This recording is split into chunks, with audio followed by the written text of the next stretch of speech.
Hai everyone, welcome back to my video. Kali ini bakal bahas tentang TOEFL series lagi, yaitu redundancy. Now, what is the redundancy exactly? Kita bakal ulik-ulik lagi nih di slide berikutnya. Oke, next. Nah, back then sama sebelum kayak slide-slide sebelumnya, aku bakal tanya-tanya dulu nih. Which one is correct? Menurut kamu, the disease was very serious in the nature of it, atau the disease was very serious? Okay, let's choose. Ya, oke. Kita keep dulu soal jawabannya, nanti kita bakal clearin di akhir ya, teman-teman. Next. Nah, so what is redundancy exactly? Jadi redundancy is using more words than necessary. Kalau in Indonesia adalah kalimat tidak efektif. Jadi kan mungkin kita waktu belajar bahasa Indonesia tuh ada belajar tentang kalimat efektif, kalimat yang mubazir. Nah, sama in English ada juga namanya redundancy namanya. Using more words than necessary. Okay, next.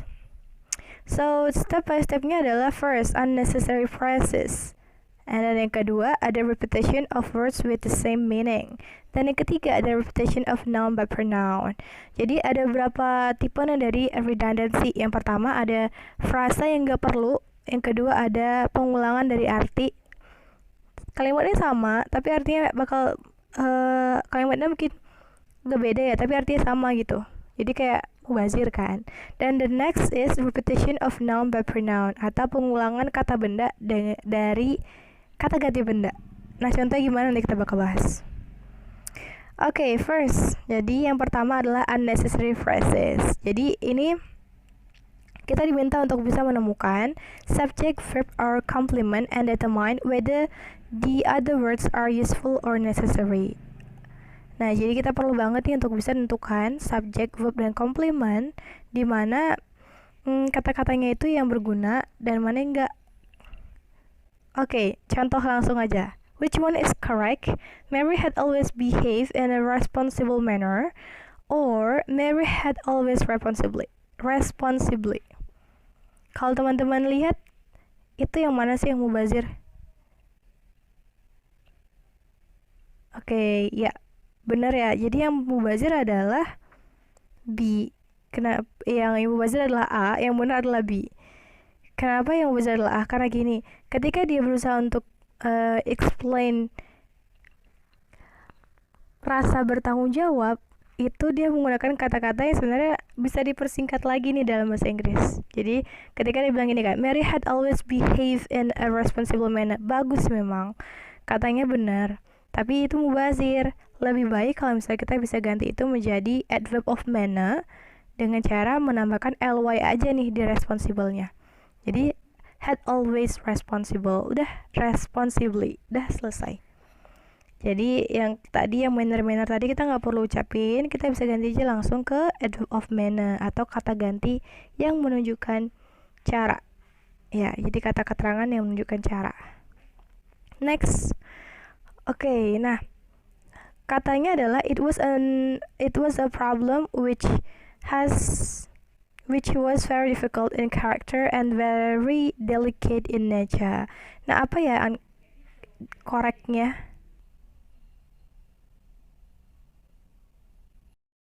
Oke, nah kalimat benernya kalau teman-teman lihat nih ya, di incorrect itu kan emang mubazir banget ya. Dia cuma pengen bilang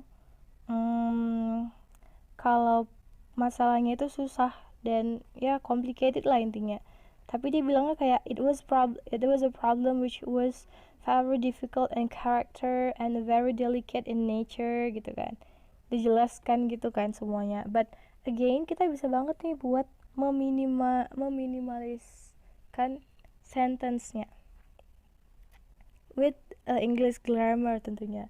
Jadi we can change it to the correct one becomes the problem was difficult and delicate. Udah selesai. Jadi the correct one of the sentence is the problem was difficult and delicate. Itu udah menggambarkan kondisi yang sebenarnya.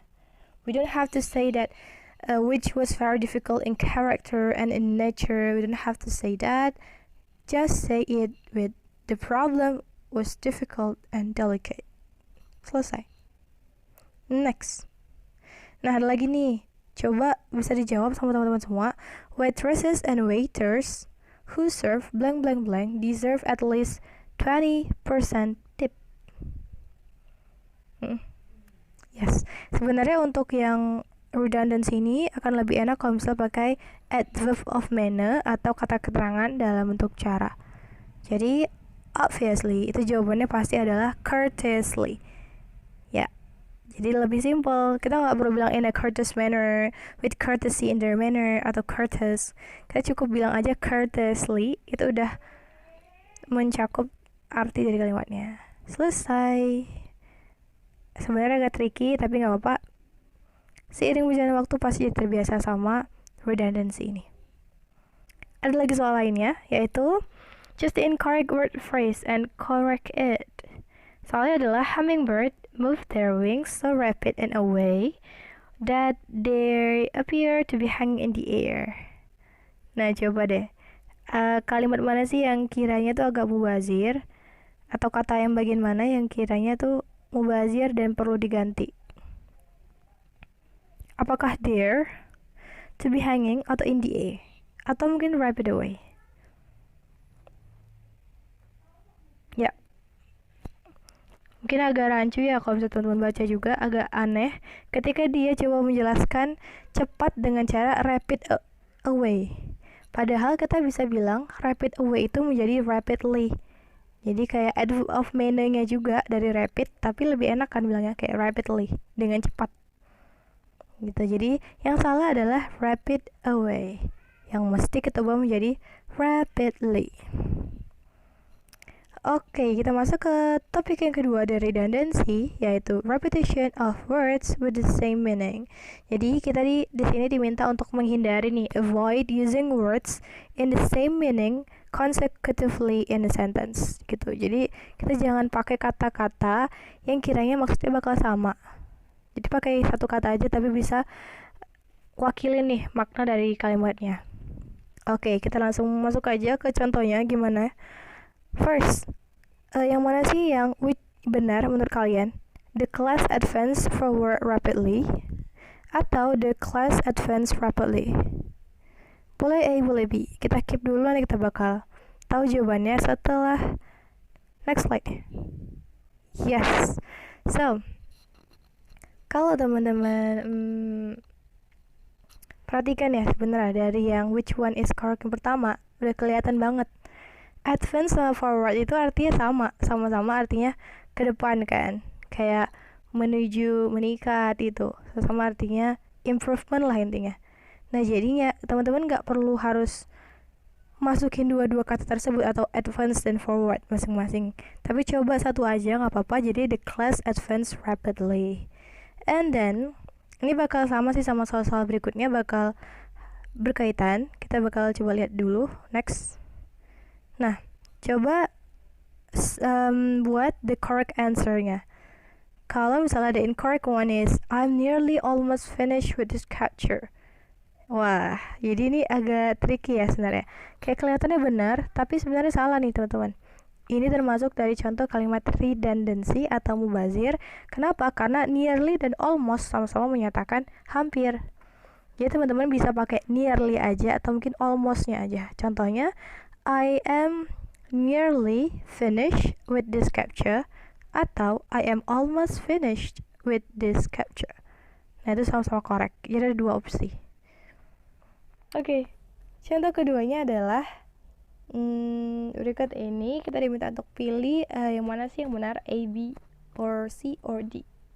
Nah kalimatnya adalah famous for his blank blank blank punctuation, typography, and language. Edward Ashline Cummings published his collected poems in 1954.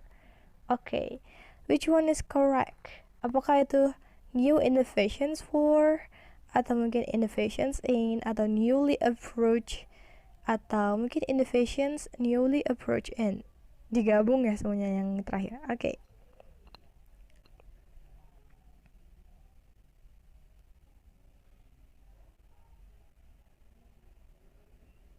Iya, bener ya. Kalau misalnya teman-teman si again the option yang paling simple dan bisa masuk dan udah masuk nih semua artinya adalah innovations in.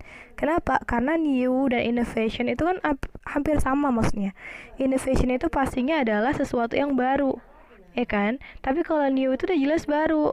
Nah, jadi kayak untuk apa gitu kalau misalnya kita masukin new plus innovation lagi. So I think the answer is innovations aja. Jadi ya pasti jawabannya adalah B.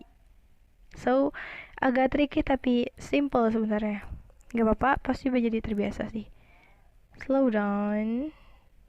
Oke, next. Contoh yang ketiga dari si repetition of words with the same meaning. Jadi kata-kata yang sama tapi digabungin nih. Kalimatnya adalah the idea of submarine is an old ancient one dating from as early as the 15th century when Drapel and Da Vinci made preliminary drawings. Oke, jadi di sini balik lagi ya teman-teman. Sebenarnya kalau udah ngerjakan soal kayak gini, kalau nggak tahu semua arti juga nggak apa-apa, tapi ya berarti kamu tahu aja maksud dari soal itu pengen apa. Nah kalau dilihat-lihat dari poin yang pertama aja udah kelihatan nih wrongnya, yaitu an old ancient. Kenapa? Karena old itu artinya udah tua, ancient itu kuno. Ini sama-sama melambangkan bahwa itu tua. Jadi teman-teman bisa masukin aja salah satunya, misalnya is an old one. Udah selesai, jadi nggak perlu taruh ancientnya juga. Jadi cukup an old one aja. Oke, that's it untuk contoh dari kata kerja bukan sih, lebih ke kata-kata yang maksudnya sama tapi disandingin. Jadi cukup aja satu aja sebenarnya dipilih dan itu udah mewakili banget sama kalimatnya. Next, yaitu repetition of noun by pronoun, dimana di sini pengulangan kata benda dengan kata ganti benda gitu. Jadi kita harus lebih selektif lagi sebenarnya. Jadi nggak perlu pakai diulangin pakai kata ganti benda, cukup aja kata bendanya. Oke, biar nggak bingung-bingung, coba deh contoh soalnya yang ini. Which one is correct? Steve, he plans to go into business with his father, atau Steve plans to go into business with his father? Ya, kelihatan banget ya di sini sebenarnya ya. Kata Steve, he ini sebenarnya udah nggak perlu lagi. Cukup aja kita bilang Steve, itu pasti dia mewakili si Steve yang sebagai laki-laki tersebut gitu kan. Jadi kita nggak perlu bilang Steve he sebenarnya. Oke, nah ini juga coba teman-teman cari correct sentence ya. Ketika dia bilang my teacher he said to listen to the news on the radio for practice listening comprehension. Kelihatan lagi ya sebenarnya. Yang salah adalah di sini my teacher he. Sebenarnya my teacher itu udah melambangkan si he, tapi dia bilang lagi he gitu kan. Nah, jadi namanya redundancy atau mubazir. Cukup bilang aja, my teacher said to listen to the news on the radio for practice listening comprehension. Jadi kata he-nya dihilangkan. Oke, kata he dihilangkan. Sip. Kita coba contoh lainnya.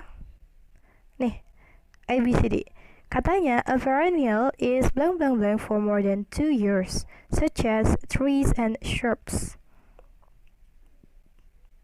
Oke, jadi ada option yang pertama adalah any plant that it continues to grow, or any plant it continuing, atau any plant it continuing to grow, atau any plant that continues to grow, or any plant continuing growth. Oke. Nah sebenarnya di sini teman-teman kita nggak perlu ya untuk taruh kata that lagi untuk menjelaskan si any plant itu.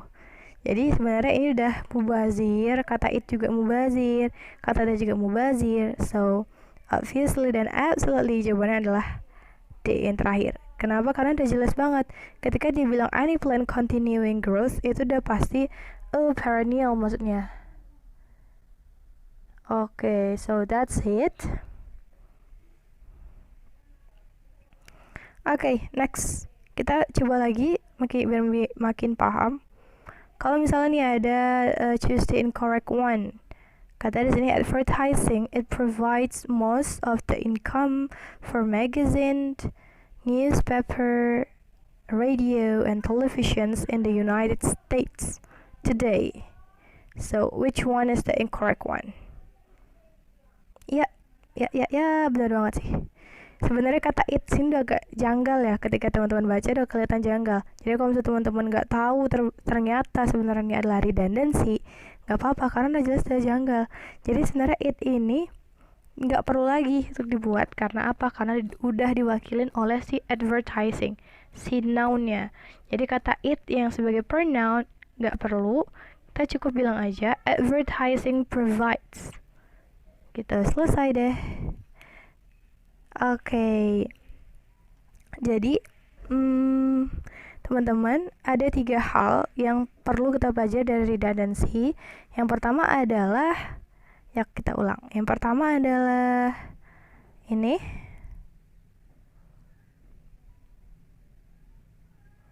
unnecessary phrases, dimana ada beberapa frasa yang itu nggak perlu. Kita bisa ganti dengan adverb of manner atau kata ganti dengan cara yang biasa itu ditandai dengan ly. Dan yang kedua ada repetition of words with the same meaning. Contohnya itu kayak dua kata yang bersandingan, dia berbeda tapi artinya sama. Contohnya adalah old, ancient. Old itu udah tua, ancient itu udah kuno. Ketika kita mau bilang sesuatu itu udah tua dan kuno, nggak perlu kita tulis dua-duanya. Just say one only. Misalnya old doang, itu udah mewakili arti dari kalimatnya. Dan yang ketiga adalah repetition of noun but pronoun. Ketika kita pengen bilang, guru aku bilang nih, gak usah bilang kayak my teacher he said, tapi cukup bilang my teacher said. Udah selesai. So I think that's all that we can learn about redundancy. Hopefully it could help us for learning TOEFL again and again. So I think thank you so much for your kind attention and bye. Bye bye.